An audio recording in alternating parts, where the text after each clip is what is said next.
नमस्कार दोस्तों, युग करवट यूट्यूब चैनल पर मैं आशित त्यागी आपका स्वागत करता हूं। पहले नजर डालते हैं आज की सुर्खियों पर। मुख्यमंत्री योगी आदित्यनाथ 5 मई को रहेंगे गाजियाबाद में, जनसभा को करेंगे संबोधित। गाजियाबाद मेयर सीट पर चुनाव, विपक्षी दलों में नहीं दिख रहा कोई दम। और ग्रेटर नोएडा के गलगोटिया यूनिवर्सिटी में लगी आग। अब खबर विस्तार से। मुख्यमंत्री योगी आदित्यनाथ 5 मई को गाजियाबाद में जनसभा करेंगे। इसके लिए पार्टी और प्रशासन तैयारी में जुट गया है। मोदी शाम 4 बजे कविनगर रामलीला मैदान पहुंचेंगे। पार्टी में चल रही अंदरूनी विवाद ने भाजपा नेताओं की नींद उड़ा दी है, क्योंकि 2 बड़े कार्यक्रमों में भाजपा के ही कार्यकर्ता हंगामा कर चुके हैं। गाजियाबाद में मेयर सीट पर कांग्रेस, बसपा और आम आदमी पार्टी का भी बुरा हाल है। 5 मई को मुख्यमंत्री योगी आदित्यनाथ गाजियाबाद में जनसभा करने वाले हैं। यहां 2 बड़े कार्यक्रमों में पार्टी के ही कार्यकर्ता हंगामा कर चुके हैं। अब सबकी नज़र सीएम की जनसभा पर है। अगर वहां ऐसा कुछ हुआ तो भाजपा के लिए अच्छा नहीं होगा। गाजियाबाद नगर निगम का चुनाव भी अजीब मोड़ पर है। चुनाव प्रचार चरम पर पहुंच चुका है और कुछ उम्मीदवार घर से ही नहीं निकल रहे हैं। इस तरह तो चुनाव के नतीजे हैरान करने वाले हो सकते हैं। आम आदमी पार्टी ने बड़े जोर शोर से प्रत्याशी की घोषणा की थी। प्रभारी पूर्व विधायक नितिन त्यागी ने कई बैठकें ताबड़तोड़ की थी, मगर नामांकन के बाद न तो उम्मीदवार ही कहीं हैं और न पार्टी का ही कुछ अता पता चल रहा है।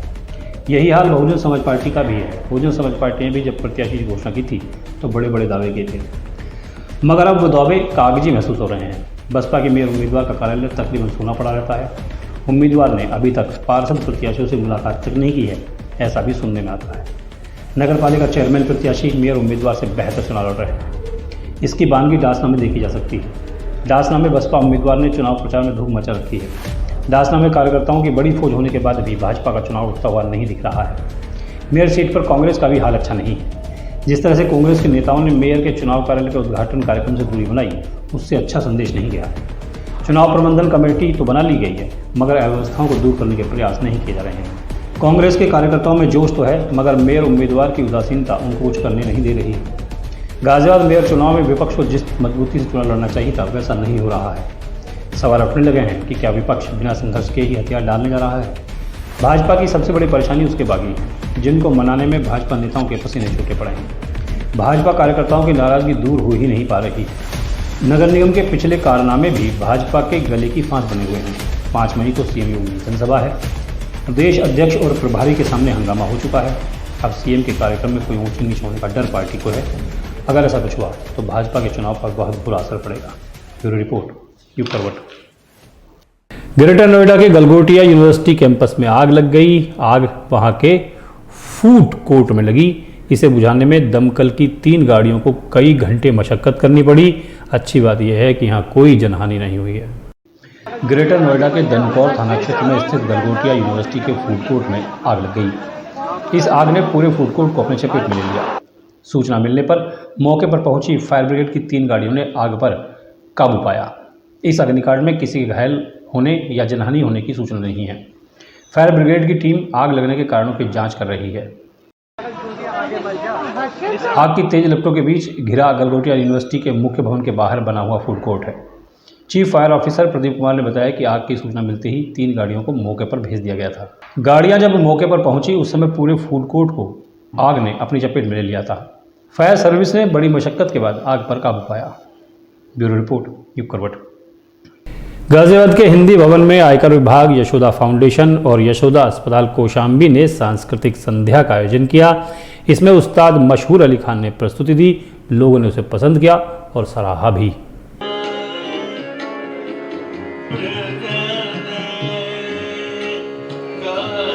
गाजियाबाद के कला प्रेमियों के लिए लोहियानगर स्थित हिंदी भवन में यशोदा फाउंडेशन और यशोदा सुपर स्पेशलिटी अस्पताल कौशाम्बी और आयकर विभाग द्वारा शास्त्रीय संगीत संध्या का आयोजन किया गया। संगीत संध्या में किराना घराने के मशरूफ और मरूफ फनकार बंदिश नवाज उस्ताद मशकूर अली खान साहब ने अपनी प्रस्तुति दी। प्रस्तुति में हारमोनियम पर जाकिर ढोलपुरी, तबले पर नसीर अहमद ने संगत देते हुए उस्ताद का साथ दिया। कार्यक्रम का विधिवत शुभारंभ दीप प्रज्वलन के साथ हुआ।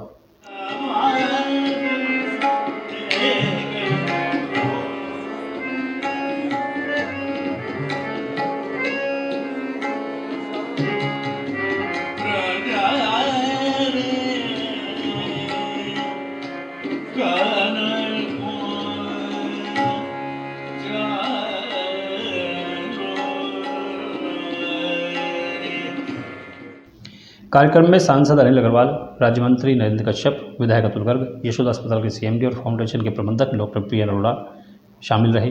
कला प्रेमियों ने इस शास्त्रीय संगीत की संध्या का लुत्फ उठाया। कार्यक्रम में पुलिस आयुक्त अजय मिश्रा, डीएम आर के सिंह, मुख्य आयुक्त आयकर गाजियाबाद सुचिस्ना पलाई, नोएडा की प्रधान आयकर सुलेखा वर्मा, आयकर आयुक्त राजेश चंद्र, संयुक्त आयकर आयुक्त प्रवीण कुमार, अपर आयुक्त आयकर स्मिता सिंह, यशोदा अस्पताल की निदेशक उपासना अरोड़ा, अपर आयुक्त जीएसटी दीनदयाल मंगल, भातखंडे संगीत महाविद्यालय के अध्यक्ष हरिदत्त शर्मा, सीए आर के गोविल के अलावा बहुत से लोग मौजूद थे। ब्यूरो रिपोर्ट, युग करवट। ग्रेटर नोएडा वेस्ट में एक ट्रक दुर्घटनाग्रस्त हो गया। इसमें हेल्पर की मौत हो गई। ये दुर्घटना चार मूर्ति गोल चक्कर के पास हुई। ट्रक में शटरिंग का सामान लदा था और उसकी गति भी बहुत ज़्यादा थी।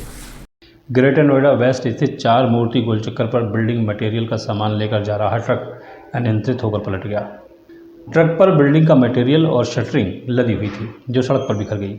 हादसे में ट्रक का हेल्पर घायल हो गया। सूचना मिलने पर कोतवाली बिसरख पुलिस मौके पर पहुंची और उसे अस्पताल में भर्ती कराया, जहां डॉक्टरों ने उसे मृत घोषित कर दिया। ट्रक ड्राइवर मौके से फरार हो गया, जिसकी पुलिस तलाश कर रही है। दुर्घटना के कारण लोहे के पाइप बिखर गए थे, जिन्हें पुलिस ने हटवाकर यातायात सुचारू कराया। सड़क पर पलटे हुए ट्रक और बिखरे हुए शटरिंग के सामान को पुलिस ने हाइड्रा की मदद से किनारे किया। यह हादसा सुबह करीब 6 बजे हुआ, जब ट्रक जिस पर बिल्डिंग का मटेरियल और शटरिंग का सामान लगा हुआ था तेज गति से एक मूर्ति से परथल्ला की तरफ जा रहा था। तभी ट्रक पलट गया और सारा सामान बिखर गया। ब्यूरो रिपोर्ट, युग करवट। खोड़ा नगर पालिका चुनाव में सभासद पद के 2 प्रत्याशियों के समर्थक अपने सामने आ गए। दोनों में विवाद हुआ। विवाद की वजह ये थी कि एक प्रत्याशी की गाड़ी दूसरे प्रत्याशी के घर के सामने खड़ी कर दी गई थी। पुलिस ने दोनों पक्षों की तहरीर ले ली है। आगे की कार्रवाई की जा रही है। आज सुबह खोड़ा नगर पालिका चुनाव में प्रतिभाग कर रहे 2 पक्षों के मध्य विवाद की सूचना खोड़ा पुलिस को प्राप्त हुई। तत्काल खोड़ा पुलिस मौके पर गई और जांच के उपरांत पूरे प्रकरण जो संज्ञान में आया है, जो प्रकाश में आया है, पूरी घटना वह इस प्रकार है कि खोड़ा नगर पालिका में प्रतिभाग कर रहे एक प्रत्याशी की गाड़ी उनके ड्राइवर के साथ लोधी चौक क्षेत्र में खड़ी थी। वहीं पर दूसरे प्रत्याशी का मकान होने के कारण दोनों पक्ष आमने सामने हुए, जिसमें पोस्टर को लेके इनके मध्य कहासुनी हुई। तत्काल दोनों पक्षों से तहरीर प्राप्त कर ली गई है। उसकी जांच करने के उपरांत आगे की कार्रवाई की जा रही है। गाजियाबाद में अनेक ऐसे स्कूल हैं जो आरटीई के तहत दाखिले नहीं दे रहे हैं। इस मामले पर पहले भी कई शिकायतें दर्ज कराई जा चुकी हैं, मगर कहीं कोई सुनवाई नहीं हो रही है। आज फिर गाजियाबाद पेरेंट्स एसोसिएशन ने बीएसए कार्यालय पर प्रदर्शन किया। शिक्षा है व्यापार नहीं, ये लूट हमें स्वीकार नहीं। शिक्षा है व्यापार नहीं, ये लूट हमें स्वीकार नहीं। महंगी शिक्षा, महंगा ज्ञान। आरटीई के तहत आवंटित छात्रों को एडमिशन न मिलने के विरोध में गाजियाबाद पेरेंट्स एसोसिएशन ने बेसिक शिक्षा कार्यालय पर धरना दिया। अभिभावकों ने आरोप लगाया कि आरटीई के बच्चों से स्कूली फीस मांगी जा रही है। वहीं स्कूल प्रबंधन नियमविरुद्ध स्टाफ भेजकर छात्रों का सर्वे करा रहे हैं। हाल ही में एक स्कूल ने छात्र के अभिभावकों से उनकी बैंक स्टेटमेंट मांगी थी। एडमिशन के लिए अभिभावक चक्कर लगाने को मजबूर हैं। बच्चे चयनित किए गए हैं आरटीई में, उनके एडमिशनों को रोकने के लिए तरह तरह के प्रपंच हो रहे हैं। जब नाम सेलेक्ट हो गया, अप्रूवल हो गया, तो उस बच्चे के घर जाके तहकीकात की जाती है और उसे रिजेक्ट करने की तमाम कोशिशें की जाती हैं। बीएसए ऑफिस से जो लिस्ट जाती है, प्रताप विहार का एक स्कूल है, वो कहता है ये लिस्ट ही फर्जी है। वो स्टेट बैंक की फोटोकॉपी मांगते हैं, कहीं वो वोटर आईडी मांगते हैं। एडमिशन के लिए लिस्ट आई थी, 13,300 रुपये की मांग कर रहे हैं स्कूल वाले। LK नेशनल स्कूल है काजीपुरा। पीड़ित अभिभावकों के साथ एसोसिएशन के पदाधिकारी बीएसए कार्यालय पहुंचे और धरना दिया। अभिभावकों ने कहा कि स्कूल अपनी मर्जी कर रहे हैं। पिछले साल भी काफ़ी संख्या में स्कूलों ने दाखिला नहीं दिया था। इस बार फिर से अभिभावकों का संघर्ष शुरू हो गया है।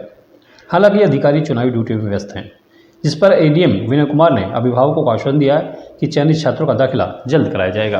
ब्यूरो रिपोर्ट, युग करवट। 3 साल बाद कविनगर रामला मैदान में 28 कवि सम्मेलन का आयोजन किया गया। इसमें हजारों लोगों ने बारिश के बावजूद कवि सम्मेलन को सुना। देश के जाने माने कवि यहाँ आए और उन्होंने अपना काव्य पाठ किया। कविनगर रेजिडेंट फेडरेशन द्वारा 3 साल बाद 28 कवि सम्मेलन का आयोजन किया गया। बारिश के बीच भी श्रोता कवियों को सुनने के लिए बैठे रहे। कवि सम्मेलन का शुभारंभ मुख्य अतिथि यशोदा अस्पताल कौशाम्बी के CMD doctor PN. Arora, Rajya Sabha सांसद अनिल अग्रवाल ने दीप प्रज्वलित करके किया। अतिथियों का स्वागत संस्था के अध्यक्ष एमएलसी दिनेश गोयल, अनिल गर्ग, अजय जैन, लालचंद शर्मा, सुरेंद्र मुन्नी, पल्लवी जायसवाल ने किया। इस दौरान अतिथियों ने फेडरेशन की जन जागृति पत्रिका का विमोचन भी किया।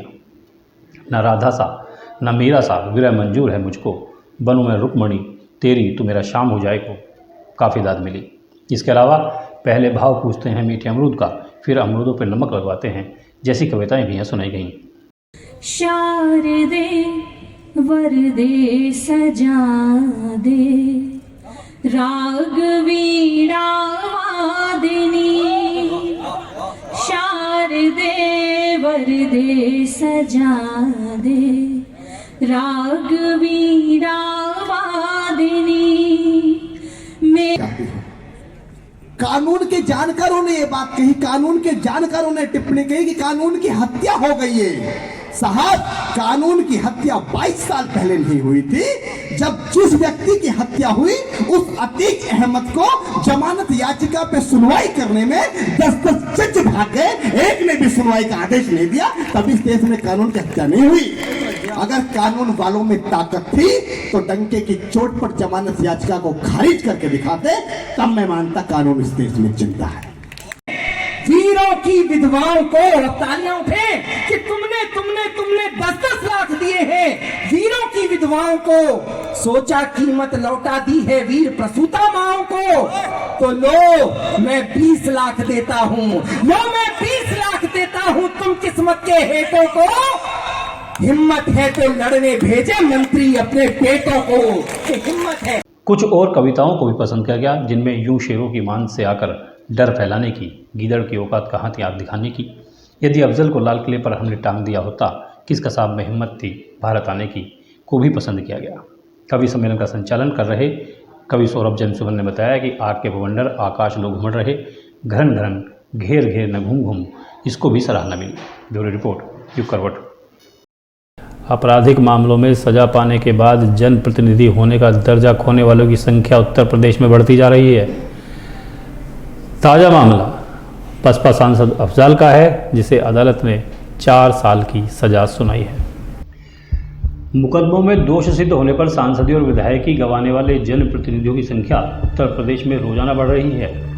नया नाम गाजीपुर से बसपा सांसद अफजाल अंसारी का है, जिन्हें गाजीपुर की एमपी एमएलए अदालत ने गैंगस्टर एक्ट के मुकदमे में 4 साल की कारावास की सजा सुनाई है। 2 वर्ष या उससे अधिक की सजा होने पर किसी सांसद या विधायक की संसद विधानमंडल की सदस्यता खुद ही निरस्त हो जाती है। अदालत से दोष सिद्ध होने पर सदस्यता खोने वालों में प्रदेश में पहला नाम कांग्रेस के राज्यसभा सदस्य रहे काजी रशीद मसूद का था। वर्ष 2013 में भ्रष्टाचार के एक मामले में सुप्रीम कोर्ट की ओर से दोषी ठहराए जाने पर उन्हें राज्यसभा की सदस्यता से हाथ धोना पड़ा। अप्रैल 2019 में हत्या के मामले से जुड़े मुकदमे में आजीवन कारावास की सजा सुनाने पर हमीरपुर से भाजपा विधायक अशोक सिंह चंदेल की भी सदस्यता चली गई थी। दुष्कर्म के एक बहुचर्चित मामले में वर्ष 2019 में न्यायालय की ओर से आजीवन कारावास की सजा पर उन्नाव से विधायक रहे कुलदीप सिंह सेंगर की भी विधानसभा सदस्य रद्द कर दी गई थी। समाजवादी पार्टी के दिग्गज नेता मोहम्मद आजम खान और उनके विधायक पुत्र अब्दुल्ला आजम को भी सजायाफ्ता होने पर बीती फरवरी में विधायकी से हाथ धोना पड़ा।